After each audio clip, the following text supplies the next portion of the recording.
Good afternoon, I'm Steve Hensley. First at 4, Pikeville's Hillbilly Days is happening for the first time in 3 years, and the people are showing up in droves to get their fill of festival fun. WYMT's Buddy Forbes is live in Pikeville for more on day one. Buddy.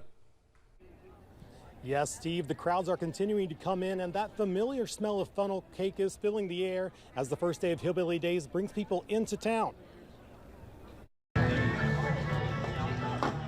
The hills are alive with the sound of, well, everything. If you can't find something you like here, then I don't know what to tell you. Pikeville's Hillbilly Days Festival picked up Thursday, bringing in people from all around for the first time since 2019. People lose their mind. They're so excited to be here, so it's really encouraging to see, after 2 long years. Filling the streets of downtown Pikeville with plenty of smiles. I haven't seen anyone frown today, so that's a good thing. And hillbillies for miles. Bring the hillbillies home.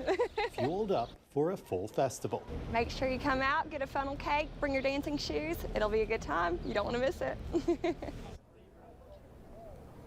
People are continuing to pour in, and sorry about this, but it is getting pretty crazy here. Things will be in full swing throughout the evening, so there's plenty of time to drop by.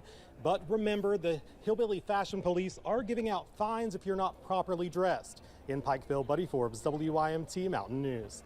All right, Buddy, thank you very much. And a big concert tonight at the Appalachian Wireless Arena, too. We'll hear more from Buddy and Evan at Hillbilly Days in just a little bit. Well, students in Johnson County are getting a big surprise from a country music star. Johnson Central High School alum Chris Stapleton recently gave a gift to the Johnson Central class of 2022, a free ticket and transportation to a concert at Kroger Field in Lexington featuring himself, Sheryl Crow, and Willie Nelson. This is not the first time Stapleton has given back to the students of Johnson Central and his community. Principal Justin Arms says it's a blessing for an award-winning star like Stapleton to remember his roots. People often think that when people go away or they become successful or they reach the top of their profession that they forget where they came from, but not with Chris. He's always been there in the front lines with us. Anything that we've ever needed, he's ensured that we've done, or that we've got. Arms said more than 100 seniors will be making the trip on Saturday to the concert in Lexington. We'll have more from Johnson Central coming up tonight at 6. What a gift for that senior class. Well, one local animal shelter is raising money to give their animals more room to roam. The Kentucky River Regional Animal Shelter in Hazard is seeing an increase in volunteers, leaving a positive impact on the animals, which is why they started a campaign to help them spend even more time outside of their cages. They are calling it the Furry Friends Fence Project, hoping to build a perimeter fence and play lots for dogs while providing an enclosed area or catio for cats, letting the animals have fun without fear.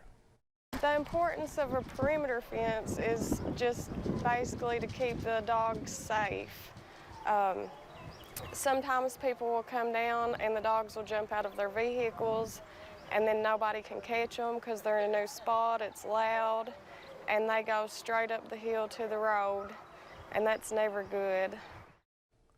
Shelter manager Allie Mullins adds this project helps the animals beyond keeping them safe. She says animals who can get outside and socialize more have a better chance of finding their forever family.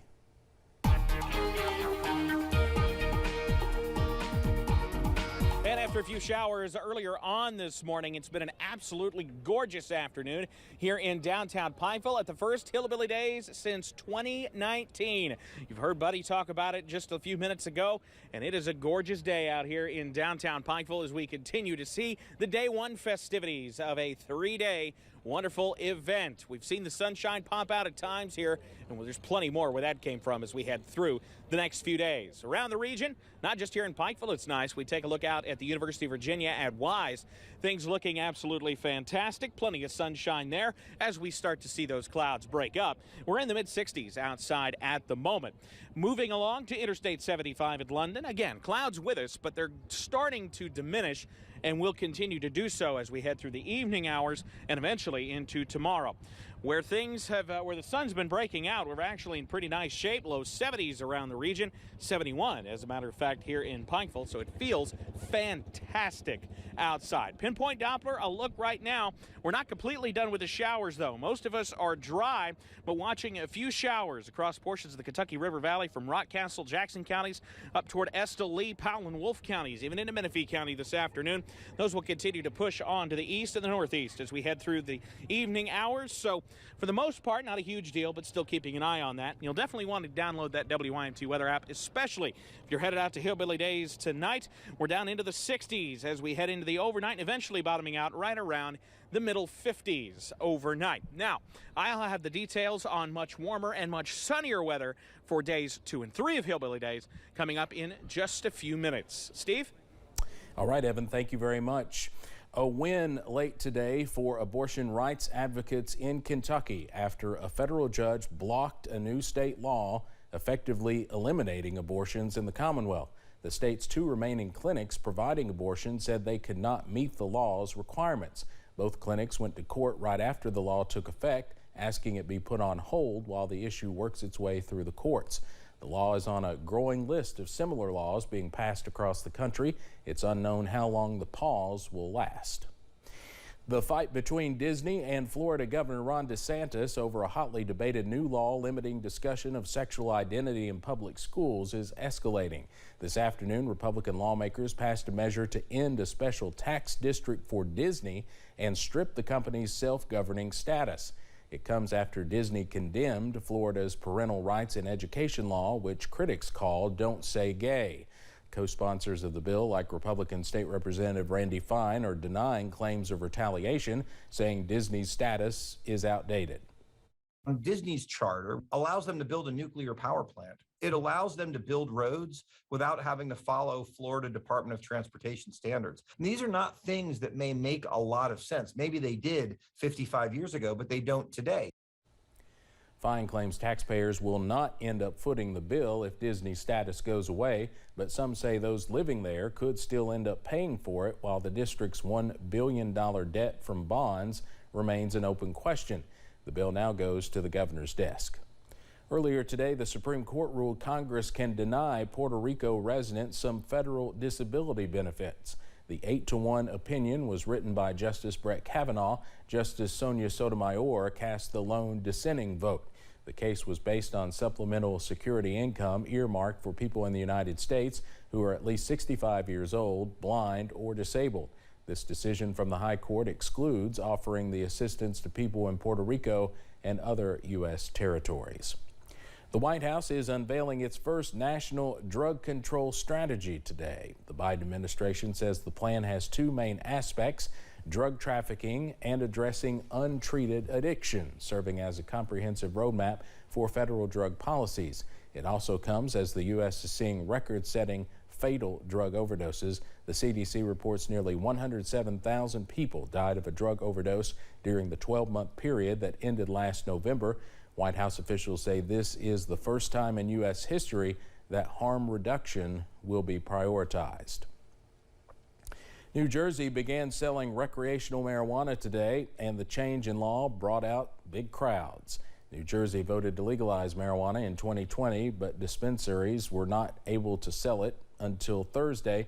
The law allows adults 21 and older to purchase 1 ounce of flour or 10 100 milligrams of edibles. 18 states and the District of Columbia have legalized marijuana sales so far. Here in Kentucky, Governor Andy Beshear talked about the future of medical marijuana at the state level today. We'll have more on that tonight at 6 and 11.